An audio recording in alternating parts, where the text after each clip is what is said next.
Hello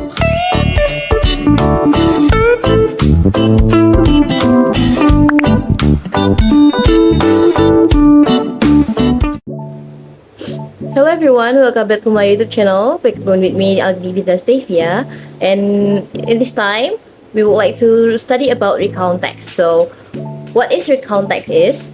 So, recount text you can see here, text that telling the reader about one story, action, or activity in the past. So, I have some note for us to start our lesson today. Reading is the main ingredient. Okay, so we have to do much reading so we can earn much knowledge from the reading activity. Okay, here I want to talk about 9 steps to recognizing about recount text. The first one is definition, the second one is social function, the third one is generic structure, the fourth is language feature, the fifth is types of recount text, and the sixth is example of recount text. The first one, the definition of recount text. Okay, so as we can see here, definition of recount text. Recount text is a text that telling the reader about one story, action, or activity in the past.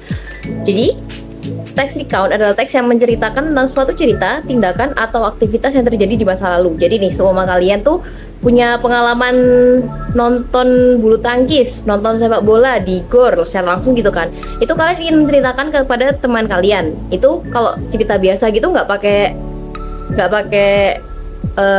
teks apa gitu ya kan secara langsung. Jadi, tapi kalau di tulisan kalian tuangkan cerita tersebut ke dalam tulisan, yang kita gunakan di sini adalah recount text. Jadi itu tadi ya, teks recount adalah teks yang menceritakan tentang satu cerita, tindakan, atau aktivitas yang terjadi di masa lalu. Jadi cerita kalian tuh pasti terjadinya di masa lalu kan, nggak mungkin kayak aku minggu depan nonton sepak bola, nggak mungkin kan. Itu jadinya simple future ya. Jadi kalau mau menceritakan hal yang sudah kalian alami, hal yang sudah kalian lakukan di masa lalu, itu kita menggunakan recount text. Oke, next. So, jadi selain pengertiannya tuh, social function dari recount text itu apa sih? Mari kita lihat di sini ya. As we can see here, the social function of recount text is to retell events for the purpose of informing or entertaining the reader. Jadi fungsi sosial dari recount text adalah untuk menceritakan kembali peristiwa dengan tujuan menginformasikan atau menghibur pembaca. Kalian cerita ke teman kalian tuh ingin menghibur teman kalian, bukan menghibur ya, kayak memberikan informasi ke teman kalian kan. Bisa jadi teman kalian itu juga terhibur dengan informasi atau cerita yang kalian berikan ke teman kalian tadi. Jadi kalau di tulisan juga sama. Dengan kalian menggunakan recount text untuk menuangkan something that happened in the past of your life, like your experience in the past. Jadi kayak nonton sepak bola, nonton bulu tangkis di stadion langsung atau di gor langsung gitu kan. Itu pasti memberikan informasi kepada pembaca yang akan membaca teks recount kalian itu tadi. Dan kita juga bisa tidak juga kan, nanti pembacanya itu bisa terhibur dengan tulisan kalian itu tadi. Okay? So that's all the social function of recount text, to retell events for the purpose of informing or entertaining the reader, untuk memberikan informasi atau menghibur pembaca. So the next material is we want to talk about generic structure.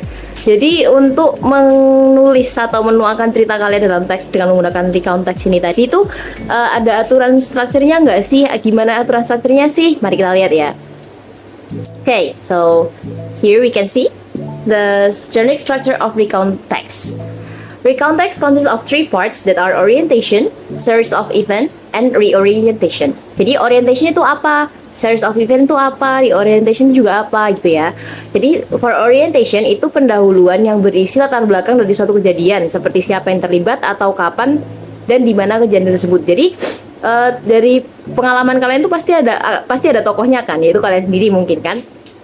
Lalu di mana dan kapan itu juga pasti ada, kayak aku, tokohnya ini berarti saya sendiri ya. Aku minggu lalu berarti itu kapannya kan. Aku minggu lalu menonton badminton di Gelora Bung Karno misal gitu. Jadi kan udah jelas tuh, like seperti siapanya, kapan dan di mananya itu udah jelas kan. Okay, so the next is series of event. Series of event itu serangkaian kejadian yang berurutan yang dialami oleh penulis. Jadi kalian sebagai penulis dari recount text tersebut sendiri, itu pasti ada urutan kejadiannya kan. Kan kalau mau nonton badminton nggak mungkin tiba-tiba kayak nonton badminton udah gitu kan. Berarti itu nggak usah dimasukin ke teks. Jadi kalau untuk mau dimasukkan ke teks, itu jadinya kayak aku minggu lalu nonton badminton di GBK nih, jadi aku pagi-pagi berangkat, aku di sana nuker tiket, aku di sana duduk di sini melihat ini itu ada series of eventnya, itu series of eventnya tadi ya. Jadi urutan kejadian yang kalian alami yang akan kalian masukkan ke recount text itu tadi, itu it's called for series of event. Okay, so the next is or the last reorientation, yaitu penutup yang berisi kesimpulan, pesan atau kesan penulis atas kejadian dialami. Jadi after we experience some experience, setelah kita mengalami suatu pengalaman, itu pasti ada something that we feel gitu kan, kayak habis nonton badminton nih pasti senang atau sedih, atau senang nih karena wakil Indonesia menang semua, sedih nih karena wakil Indonesia kok kalah gitu kan, pasti ada kan ya. Jadi itu dimasukkan di bagian reorientation itu tadi. So kayak I was so happy because the Indonesia player or the Indonesian athlete was winning the tournament when I see the badminton event, something like that. Okay, sampai sini ya. So the next is language features. Language feature ini beda ya sama generic structure tadi. Kalau generic structure tadi itu kerangka bahasanya, kalau language feature itu kayak grammar apa nih yang kita gunakan untuk menulis ulang cerita kita di dalam recount text tadi. So as we can see here, language features of recount text. For the first one is using simple past tense. Since the events being recounted are in the past, we must use the simple past tense to express them. Jadi di recount text ini pasti kejadiannya udah terjadi di masa lampau. Jadi kita menggunakan simple past tense gitu ya. Nggak mungkin terjadi di masa depan dong. Berarti bukan recount text namanya. So then the second is using adverbs. Using adverbs in recount text help to provide more specific information about how the action or event occurred. Adverb of time is to explain the timeline of the story, and adverb of sequence to explain the sequence of the storyline. Jadi kayak harus ada adverb of time-nya nih, kayak last week, last month, harus jelas tuh kapan kejadiannya dari pengalaman kalian yang akan kalian tuliskan di recount text itu tadi. Jadi adverb of sequence juga. And the third one is conjunction and chronological connectors. Jadi pasti ada kata hubungnya kan ya, kayak aku habis gini, setelah itu, habis itu, sebelumnya pasti ada gitu kan. In English, we call it conjunction. And conjunction are words that link other word, phrases or clauses together. For example, not, or, when, while, after, before, since, until, because, although, as, once, and while. Dan masih banyak lagi ya conjunction itu. Oke. Itulah language feature of recount text. And the next one is types of recount text. Jadi recount text itu ada macam-macamnya nih, banyak. Jadi kita akan mengenal apa aja recount text itu. The first is personal recount text. This type of text is used to retell an event that experienced by one person. Jadi yang itu tadi, yang saya bicarakan tadi. Kalau kalian mau menceritakan pengalaman diri kalian sendiri, itu kita masuknya ke personal recount text. Karena experience by one person itu dari sudut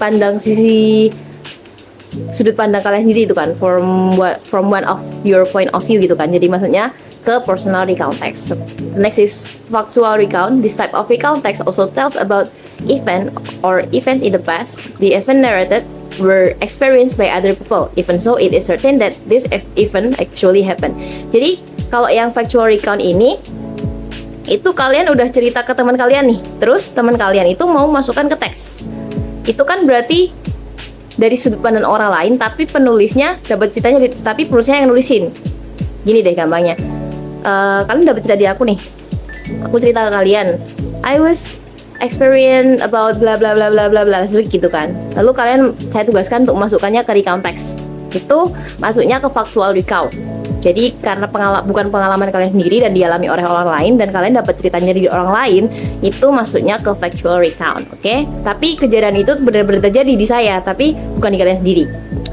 And the last one is imaginative recount. This type of text tells of an event in the past that didn't actually happen or was narrated. Jadi kalau imaginative recount ini itu nggak beneran terjadi, tapi ceritanya dibuat. Kalau kayak pengarang buku misal, itu maksudnya recount text, tapi the thing that happened in the storyline was not really happen, right? Jadi itu maksudnya ke imaginative recount text yang diimajinasikan oleh penulis buku itu sendiri.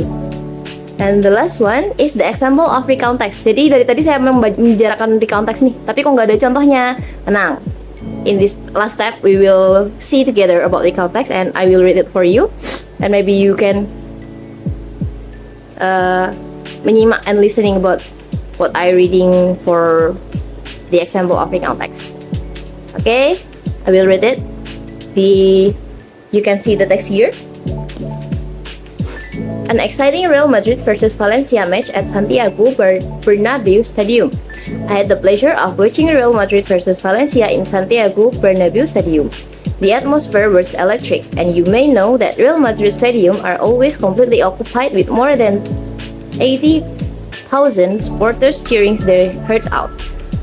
The atmosphere will surely give you goosebumps. I could also see a fan group which coordinates their anthem with drums, microphones, legs, and etc. These guys were really active, and you could hear them singing and supporting throughout the match. The air was so full of excitement and all kind of smell, but mostly I could smell popcorn, sweat, and fresh cut grass from the field. While the match was exciting nonetheless, I kept on chewing on the hot dog I bought earlier. It was a bit chewy, but it was smooth and tasted really good. You can also pay to have a tour of the stadium, which includes a trophy room and locker rooms too. I would like to conclude by saying that if you are a football fan, you must see a live match and, if possible, the match of the club you support. World Cup match ticket are difficult to buy, so I would suggest club matches. Oke, jadi itu contohnya ya. I think that's all for our material today. Thank you for coming to my YouTube channel and watch my video. I hope it will useful for us. And don't forget, like, comment, and subscribe to my YouTube channel. And please wait for another material from me. Thank you for enjoying. See you in the next material. Bye bye.